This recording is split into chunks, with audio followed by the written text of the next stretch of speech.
The Neave Trio is back on Classical Conversations for a showcase on their latest album of French works for piano trio. On the call, we have violinist Anna Williams and pianist Eri Nakamura, and I'm sure we're going to catch up with Misha Veselov another time for the cello perspective on things. But Anna and Eri, it's very lovely to meet you, and thank you for joining, taking a couple minutes out of your schedule. Oh, thanks for having us. Last time we checked in, you gave us a snapshot of your album, Musical Remembrances, but that was a few years back, I think. So we've got a little bit of a game of catch up to play here. What's been going on since then? Oh my gosh, quite a bit. We now are unofficially a quartet. We have a 2-year-old. Misha and I have a 2-year-old, and Ari's auntie Eri. We had a Grammy nomination, which was so nice. We're in residence at Virginia Commonwealth University, where we're talking to you from.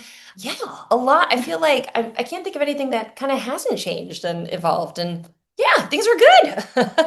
I love how you just throw in there, oh yeah, a Grammy nomination was nice. With the musical remembrances. Yes, because you mentioned the album. That one did get nominated for Grammy, which was very, very exciting. Yeah. Okay, I think you've maybe told us the story before, but refresh my memory on how the ensemble came together originally. Sure. So Misha, again, who's not here because he's with our 2-year-old, Misha and I met in graduate school, and we were sort of set up, I would say musically and maybe otherwise. We're sort of set up from day one. We were playing together, and we always, we definitely bonded over our love of piano trio and just the incredible medium that it is in its versatility and the repertoire, of course, both past and present. And yeah, we really connected on that and knew that's really what we wanted to do.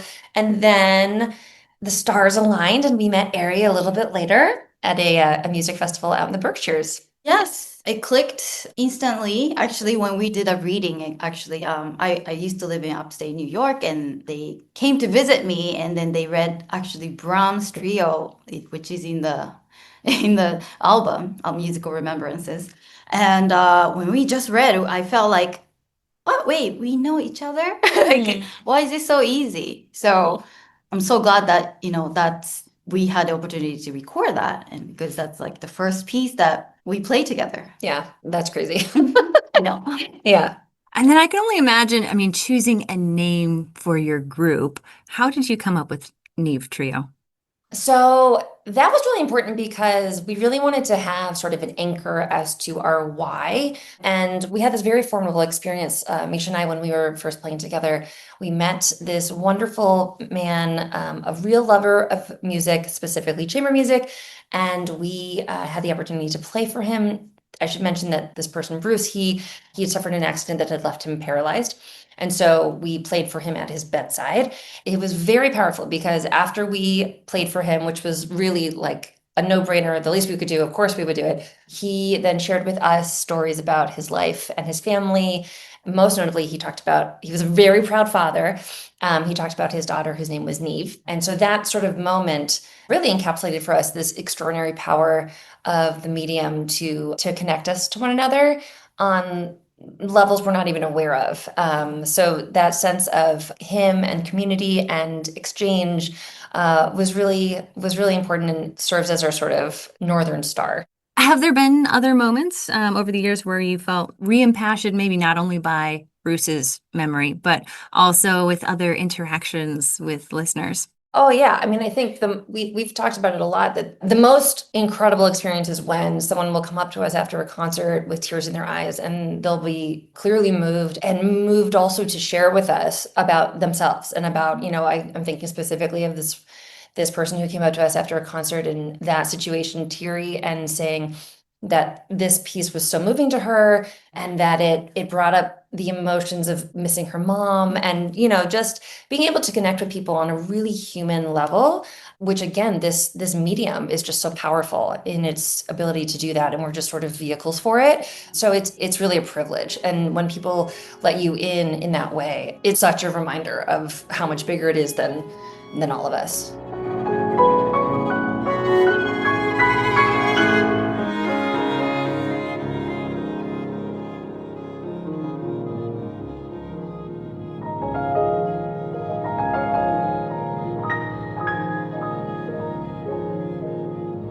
To bring us up to date, what's been going on with the French works for piano trio? So, I mean, I think we really wanted to have an experience, like an immersive experience for the audience, for the listener. And the La Mer was just this, obviously it's such an iconic work. We were really loving this piece and this experience of sort of diving in, no pun intended, to, this world, this sort of soundscape, seascape rather. And then the Saint-Saëns and the Bonis, we felt like it sort of felt like the perfect pairing because it had the Saint-Saëns, for example.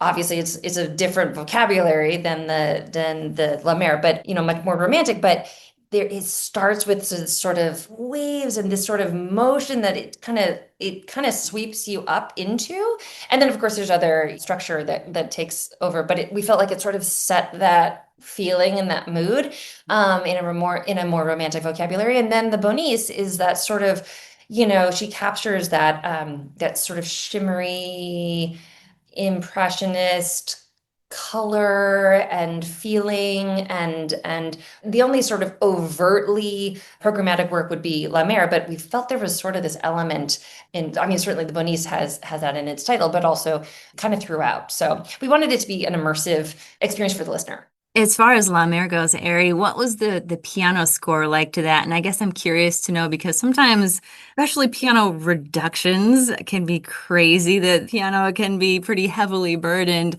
But what was it like, with Sally Beamish's transcription?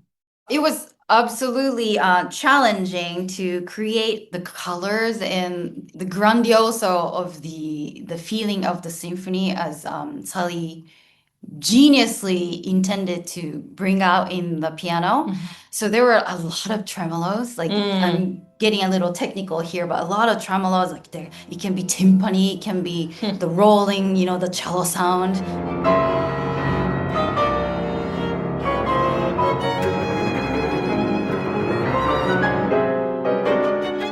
So like I try to really imagine.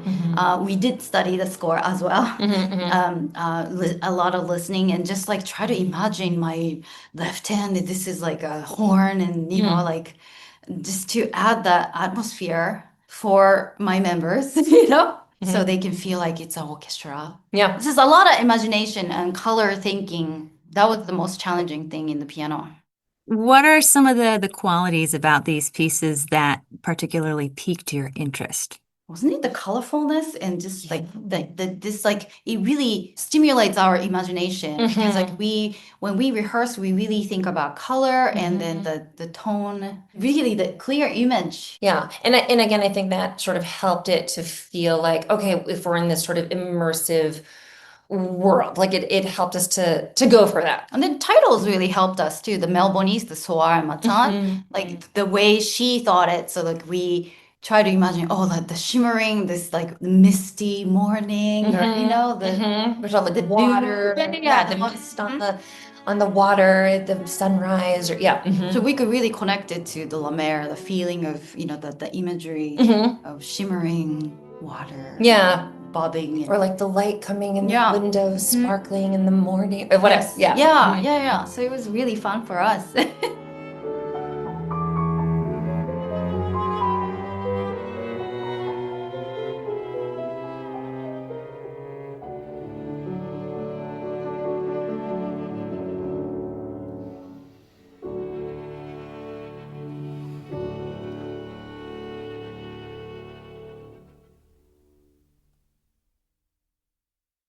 Well, it sounds like it came together, like the pieces kind of fell together very intuitively. Where does the Saint-Saëns piano trio fit into the mix?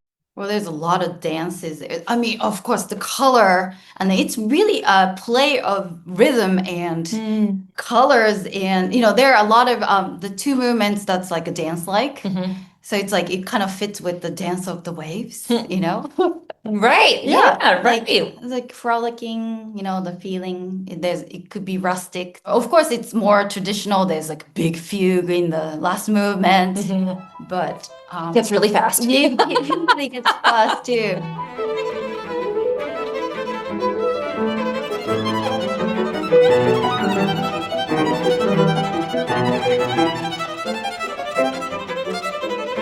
So what's coming up next for the Neave Trio?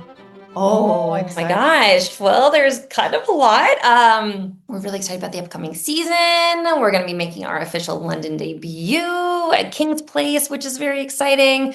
We just got back earlier this month. We got back from England to record our next album, which is actually going to come out at the same time when we're at King's Place, working on projects and touring and teaching here at VCU. And yeah, we're going to have another performance of our collaborative project with Pigeon Wing Dance and composer Bob Sirota of Rising, which is, I guess we're really in the oceanic theme these days, but it's about sort of rising sea levels, and a beautiful piece we're so proud to be a part of that it sort of explores that in a very urgent but poetic way. And that'll be, I think it's April. Yeah. Yeah.